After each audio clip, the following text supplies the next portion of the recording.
Welcome to the deep dive. Today we're tackling something absolutely vital, something we often just assume is always there, water. But really, have you ever stopped to think what actually happens inside your body if you stop drinking? And how much water do we, genuinely need to feel good and stay healthy? We've gathered insights, and our mission, like always, is to pull out those really surprising facts and the core knowledge you need so you're truly informed without getting buried in information. Exactly. And it's so important to grasp right from the start that water isn't just a drink. It's fundamental. It's literally woven into everything from the ground under our feet to, well, every single cell working inside you right now. Life happens in water. Okay, let's unpack that. Let's start with, well, just how much of us is water. The stats are kind of mind-blowing. For the average adult, you're looking at up to 70% water. But get this, a fetus in its first month, a staggering 95%. 95%. Yeah, and a newborn baby is around 75% water, like a little fish, almost. Yeah. Huh? Yeah, pretty much. Though that drops to about 65% by their first birthday. Still a lot. Totally. And think about it like this. If you weigh, say, 150 pounds, you're carrying around roughly 11 gallons of water. 11 gallons. And 2/3 of that water is actually inside your cells. And what's fascinating here is where else it turns up. Even places you might think are, pretty dry, your brain and your heart, almost 3/4 water. Similar to a banana, actually. A banana, wow. Yep. And your lungs, even more, 83% water. Like an apple. An apple. So lungs are mostly water. Pretty much. And even your bones, which feel solid, right? They're still 31% water. It's just everywhere. It really is our lifeblood then. Yeah. So what are those core jobs water does? Why is it so critical? Well, obviously it moves stuff around, nutrients, useful substances, gets them to your organs. And it's key for energy, for muscle strength. Oh. Oh, and keeping joints moving smoothly, lubricating your eyes too. Absolutely. Plus normal heart function depends on it. And regulating your temperature, right? Stopping us from overheating. Precisely. These aren't just helpful things. They're non-negotiable for life. Think about it. The transport system, cushioning your joints, keeping your temperature stable. None of that happens without water. It's the solvent, the medium for almost every reaction. Okay, that makes sense. But it does raise a question. If we're, so full of water already, why do we need to keep drinking so much every single day? It feels a bit like, why don't we just store it? Good question. It's because we're constantly losing it, even when you're just sitting there.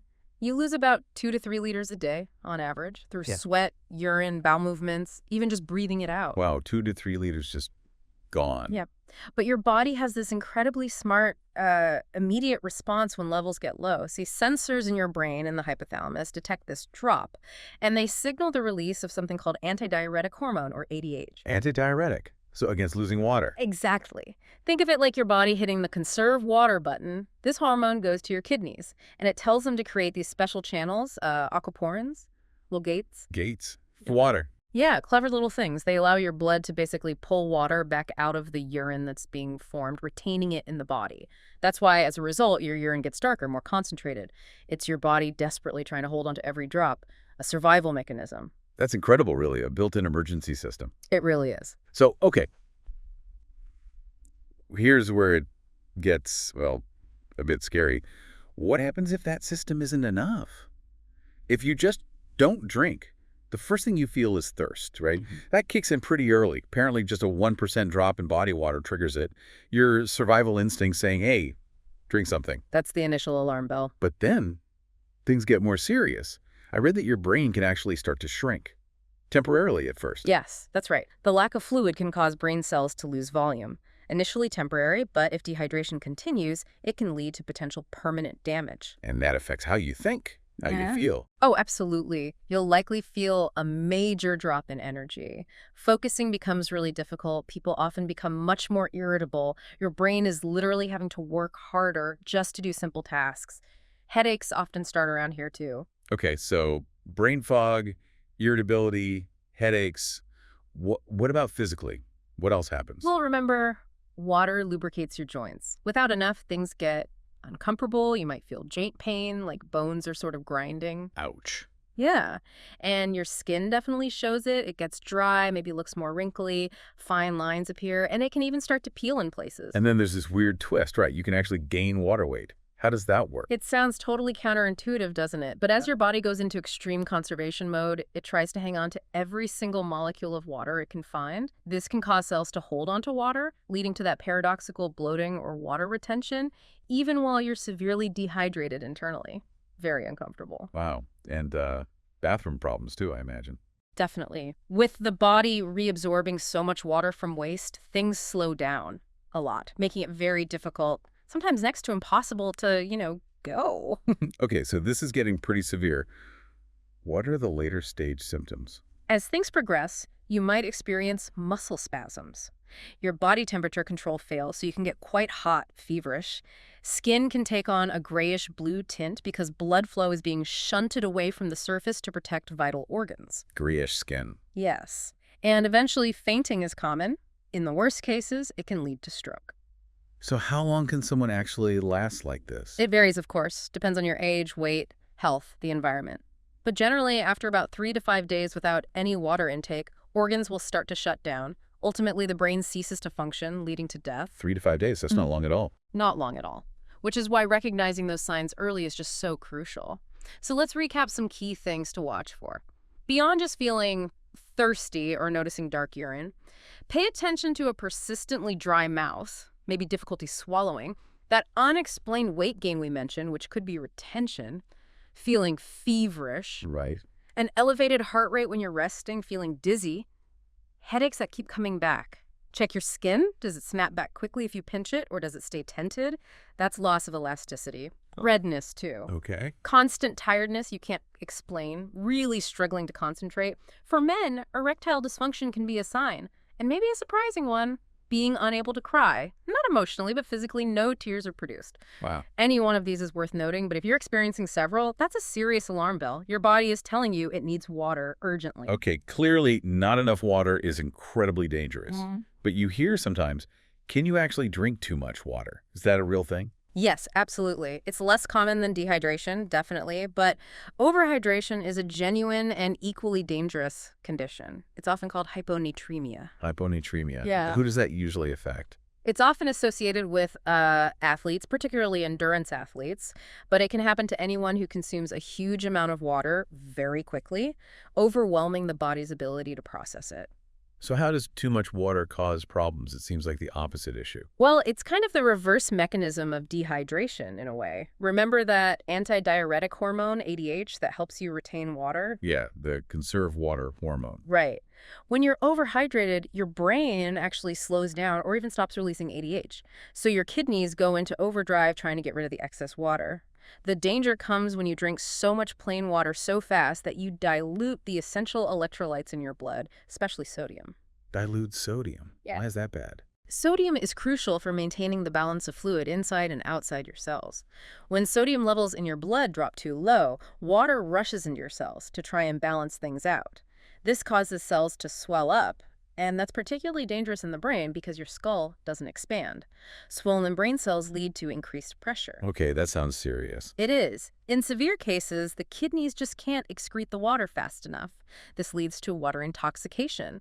Symptoms can include headache, nausea, vomiting, and in rare but serious cases, seizures, coma, or even death. Wow. So a balance really is key then. Not too little, not too much. Precisely. Which brings us back to that age-old question. How much do we really need? Everyone knows the 8 glasses a day rule, right? Is that still the gold standard? The classic 8x8 rule. It's been around forever, hasn't it? Pretty much. It's, not a terrible starting point, maybe, for general awareness, but yeah, current understanding is much more nuanced. The consensus now is that your actual daily water needs depend heavily on you as an individual. Things like your weight, the climate you live in, your overall health status, how active you are, your age, even just whether you're feeling hot. Right. Makes sense. So are there more specific guidelines now? There are. The Institute of Medicine has provided some more tailored recommendations based on research. For men aged roughly 19 to 50, the suggestion is about 125 ounces per day.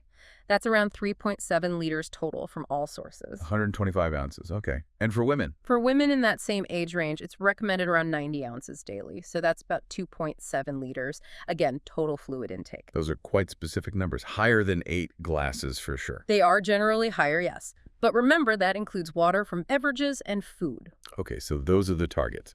But practically speaking, how do you actually hit those targets day to day? Life gets busy, it's easy to forget to drink. It really is. The key, I think, is making it a habit and spreading it out. Don't try to gulp it all down at once. Maybe start with a glass first thing in the morning. That's a great way to rehydrate after sleep. Good tip. And carrying a water bottle with you is huge. Just having it visible, whether you're at your desk or, running errands. Yeah, I find that helps. Maybe make it interesting. Different bottles. Exactly. Get one with measurement marks so you can track, Yeah. or an insulated one to keep it cold. Maybe one with a filter if you're concerned about tap water quality, or even those ones with a little cylinder for fruit infusion adds a bit of flavor. What about tracking? Do those apps help? The ones that remind you? They absolutely can. If you're someone who just genuinely forgets, having that little nudge from your phone can make a real difference. And exercise. Need more then. Oh, definitely. If you've done moderate exercise, plan on drinking an extra 1 to 2 cups afterwards to replace what you've lost through sweat. So even that old 8x8 rule, 8 ounces, 8 times a day, maybe it's still useful, just as a simple, memorable baseline. As a very general guideline or a minimum target for some, perhaps, but the personalized recommendations are better if you can manage them. Right. Now, you mentioned fluids from other sources. Does it have to be plain water? What about juice or tea or even coffee? Do they count? They do count towards your total fluid intake, yes. Juice, tea, milk, even coffee contributes. Water is still the best hydrator, hands down, because it's just pure hydration with no calories or additives. But coffee, doesn't that dehydrate you? That's a common myth, actually. While caffeine is a mild diuretic, meaning it makes you pee a bit more, the amount of water in the coffee usually more than compensates for that effect, especially if you're a regular coffee drinker. Interesting. Good to know. Any caveats, though? Well, moderation is key, especially with tea and coffee. If you're drinking, say, more than 4 cups a day, you might run into side effects from the caffeine itself, like jitteriness, irritability, headaches, or trouble sleeping. Okay, so they contribute, but water's still king. Right. What about food? You mentioned that counts too. It does, and quite significantly. It's estimated that maybe 20% or even more of your daily water intake comes directly from the foods you eat. 20%. From food, like what kind of foods? Think about really water-dense fruits and vegetables. Celery, watermelon, cucumbers, strawberries are packed with water. Yeah. Also things like broccoli, bell peppers, and don't forget about broth and soups, obviously. They contribute a lot of liquid along with nutrients. So it's a whole picture: water, other drinks, food. Exactly. It's a holistic intake. Well, it's crystal clear just how incredibly vital water is. It impacts pretty much everything: how you feel, how you think, just how your body works every single moment. Absolutely. And if we sort of connect this to the bigger picture, it really highlights how important it is to be mindful, truly mindful of what we put into our bodies. There's that old, slightly morbid chemist's poem, right? Johnny was a chemist's son, but Johnny is no more. For what he thought was H2O was H2SO4. Bit dark, but I see the point. Yeah, maybe a bit dark, but it's a reminder, Pay attention. Think critically about what you're consuming, even something as basic as water. Understand what your body actually needs. So here's something to think about as we wrap up. How might even mild, sort of unnoticed dehydration be affecting you? Could it be dragging down your energy levels, making you a bit moodier, affecting your focus maybe, without you even realizing it? What could you potentially gain? Maybe more energy, clearer thinking, just feeling better overall simply by paying a little closer attention to this fundamental yet often overlooked aspect of your health. Something to consider.